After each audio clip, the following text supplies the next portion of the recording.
بسم اللہ الرحمن الرحیم۔ السلام علیکم ورحمۃ اللہ وبرکاتہ۔ میں آپ کا دوست مظہر خان، آپ میرا فیس بک پیج اور یوٹیوب چینل دیکھ رہے ہیں۔ دوستو، آج آپ کی خدمت میں ایک دعا لے کر حاضر ہوا ہوں، جس کے پڑھنے سے اللہ تعالیٰ آپ کو مستجاب الدعوات بنا دیں گے، یعنی آپ کی دعائیں قبول ہونا شروع ہو جائیں گی۔ ہر شخص کی یہ خواہش ہوتی ہے، ہر شخص کی یہ تمنا ہوتی ہے کہ میری ہر دعا قبول ہو، میری ہر مراد پوری ہو۔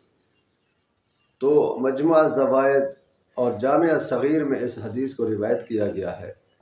حضرت عبادہ بن صامت رضی اللہ تعالیٰ عنہ فرماتے ہیں کہ جو شخص اس دعا کو 27 مرتبہ پڑھے، دعا اللہم اغفر لی ولوالدی وللمؤمنین والمؤمنات والمسلمین والمسلمات۔ ایک روایت میں آتا ہے کہ دنیا میں جتنے ایمان والے مرد اور عورتیں ہیں، ان کی تعداد کے برابر اس شخص کو نیکیاں عطا کی جائیں گی جو یہ دعا پڑھے گا۔ اب آپ اندازہ کریں کہ دنیا میں کتنے مرد اور عورتیں ایمان والے ہوں گے، اربوں میں۔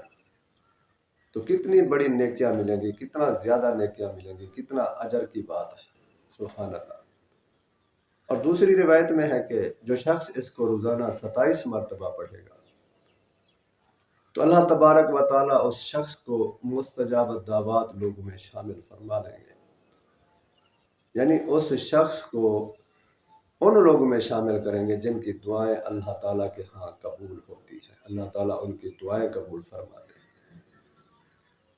تو آپ دوستوں سے ریکویسٹ ہے کہ آپ اس دعا کو اپنا معمول بنائیں، اپنی زندگی کا وظیفہ بنائیں۔ آپ کی تمام مشکلات آسان ہو جائیں گی، پریشانیاں حل ہو جائیں گی، آپ کی ہر دعا، ہر تمنا، ہر خواہش پوری ہوگی۔ وآخر دعوانا ان الحمد للہ رب العالمین۔